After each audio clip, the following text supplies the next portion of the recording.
My Hero Academia. It goes by many names. Some call it Boku no Hero Academia. I don't talk to those people. Other people know it as that show that has that one song. But we on this channel affectionately refer to it as, what? Mark's not doing a Dragon Ball video? Guys, what's going on? Mark, you fucking traitor! But more importantly, today we are discussing two individuals. In the blue corner, weighing in at a scrawny 90 pounds soaking wet, we have Izuku Midoriya. Having spent his entire life being All Might's biggest stan, through demonstrating his sheer determination and heroism, found himself as the recipient of the stockpiled Ultra Quirk One for All, bestowing onto him all of All Might's abilities. Say that 10 times fast.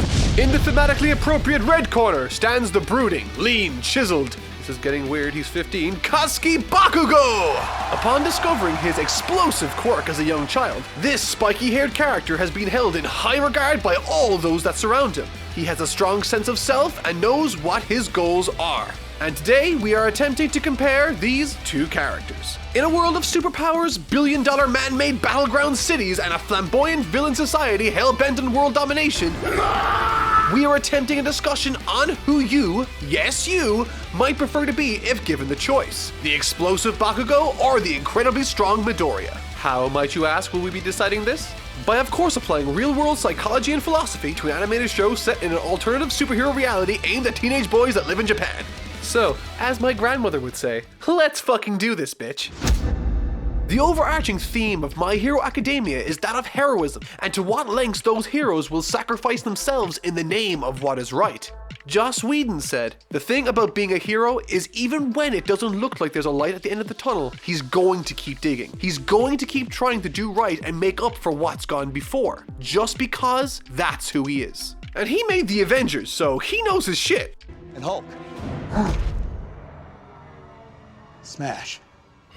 So let's take a look at Midoriya and Bakugo using those parameters. Growing up in the same neighborhood, Midoriya and Bakugo became childhood friends with a mutual admiration of All Might. He's basically this universe's Superman. However, as it is the case for most young kids in the My Hero Academia world, Bakugo develops his very own quirk that from the get-go puts his potential for becoming a hero far above that of everyone else around him. Especially Midoriya, who is faced with the unfortunate reality that he will be quirkless. So, while Bakugo is being heralded as the second coming of Christ among his peers, Midoriya doesn't even have the support of his own mother. So, right from the get-go, these two are dealing with vastly different expectations and realities. Everyone in Bakugo's world thinks he can do no wrong, and Midoriya is left feeling sorry for himself.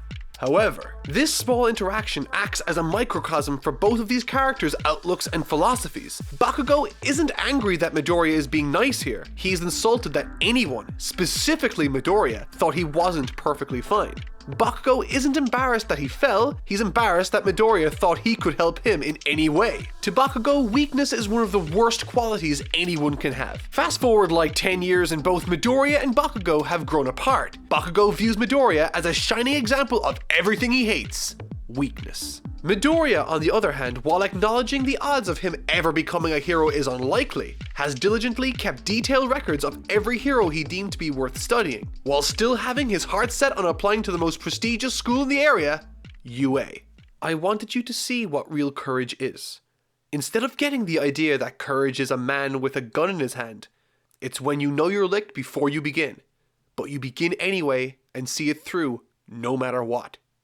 Atticus Finch. This quote holds completely true for Midoriya when faced with this horrible situation. Bakugo, someone who torments him on a daily basis, is being attacked by a villain. Having just been told by his idol of all people that he shouldn't commit to being a hero due to his lack of a quirk, right now, Midoriya is at a lifetime low. For as long as he can remember, he has been told no, that he can't do it, and that he shouldn't do it. But that doesn't matter. Not to him. Because as the show puts it, his feet moved without him thinking. A large crowd of people, a bunch of other heroes, and even a tired All Might are looking on in distress as Bakugo is overwhelmed by this creature. But Midoriya, the one without the powers, without the know-how, the one who was told over and over again that he could never achieve his dream, was the only one courageous enough, heroic enough, to try.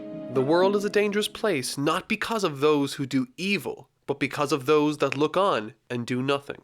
Albert Einstein. It was because of these actions the rest of the heroes and All Might decided to dig deep and take charge. Because of Midoriya's actions. In this moment, Midoriya became a hero. Something important to take away from this, however, is that Bakugo, despite getting all of the praise for the incident, was deeply upset by it.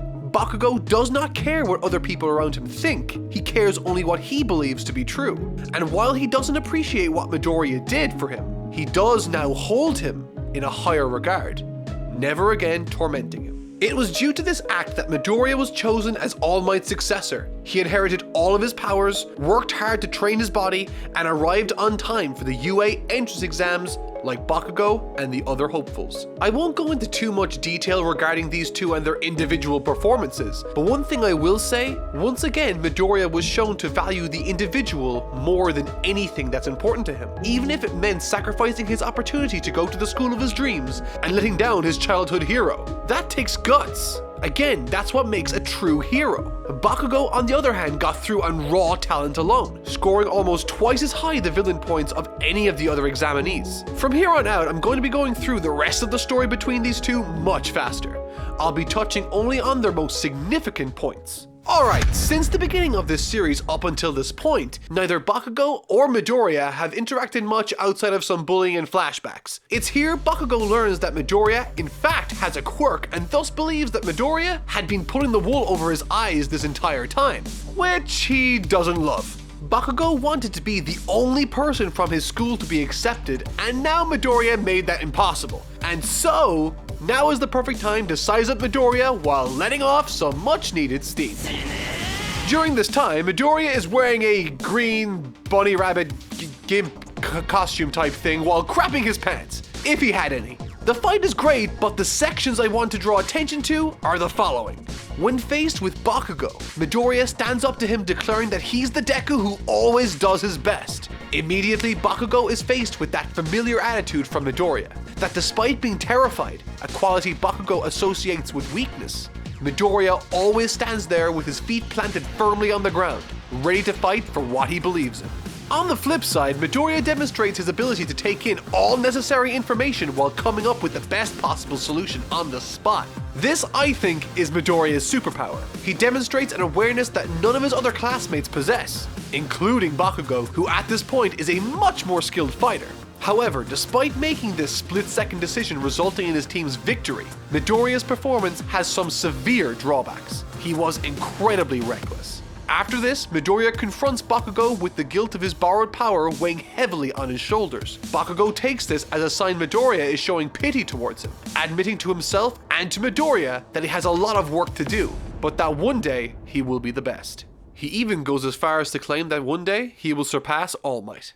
Life is 10% what you experience and 90% how you respond to it. Dorothy M. Nedemare. A significant amount of time has passed in the series at this point. This interaction takes place after USJ, after the sports festival, and after the Stain incident. Midoriya has since worked closely with Gran Torino and has uncovered a way to use 5% of his power without risk of damage to his body. Enough of that, back on track. We're at the end of year exam.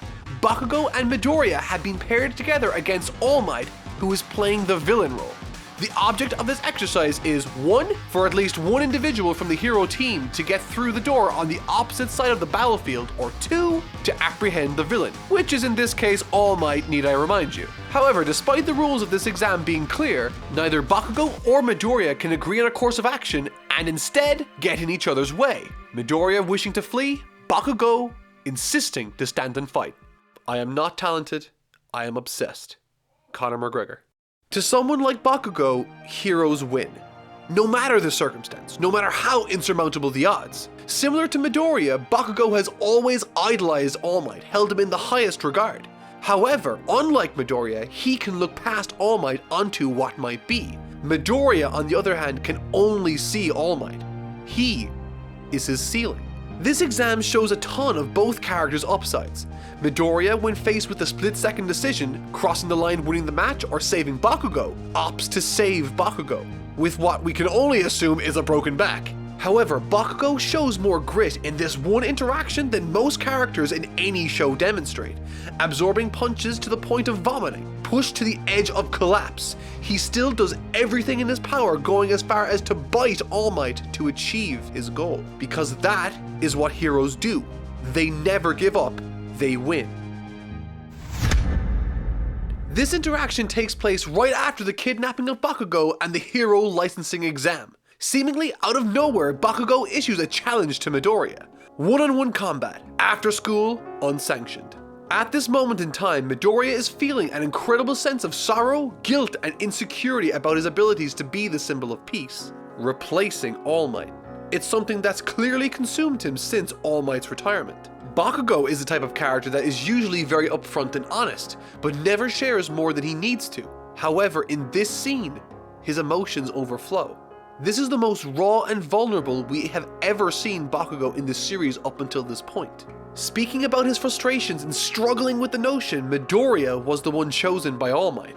I don't think it's by accident that this scene almost exactly mirrors Midoriya's scene with All Might back in Season 1. However, tonally, they are opposites. In Midoriya's scene, he is overcome with emotion because All Might chose him. In Bakugo's scene, he is overflowed with emotion because All Might did not choose him, going as far as to question whether or not his admiration of the hero was wrong. Despite not being naturally gifted in combat, Midoriya is gifted by being who he is. A person who, while scared, can stand up for what's right and always make the best decision in the moment. Something Bakugo thinks is a major shortcoming of his. He was the reason his team lost in the first battle, he wasn't capable enough to escape the League of Villains and was captured, but on top of all of that, Bakugo now blames himself for All Might's retirement. For the first time, we hear Bakugo's voice without its usual grit. These are his honest feelings, a reminder that he, like Midoriya, is still only a kid who, more than anything else in the world, wants to be an amazing hero, like All Might. When the series began, it became clear that Bakugo and Midoriya were vastly different people, but as it progressed, while still different, the information revealed about them has led me to believe that they are much more alike than what is seen at face value. They are two sides of the same hero coin. Midoriya admires Bakugo because he possesses physical natural instinct that he will never have without tremendous effort. Bakugo acknowledges Midoriya as someone who has a quality that he might not ever possess either. Altruistic courage, a quality that gained the notice of All Might, someone he'd idolized his entire life. Bakugo is an angry person because he is always measuring himself against who he thinks is better. Midoriya is an unassuming person, constantly second-guessing himself because he believes others are better. Midoriya is the heart of a hero, and Bakugo is the action of a hero.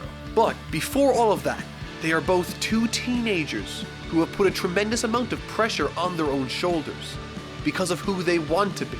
They have different ideas of what they think it might take to be that, but in reality, they are both right and wrong at the same time.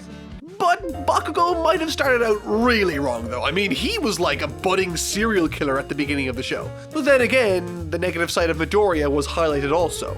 And throughout the series, both have come closer and closer to holding the same ideals. So, I ask you, who would you rather be? Who do you think you're more like? Leave a comment down below and let me know. Until next time, guys, I've been Totally Not Mark. Thank you so much for watching.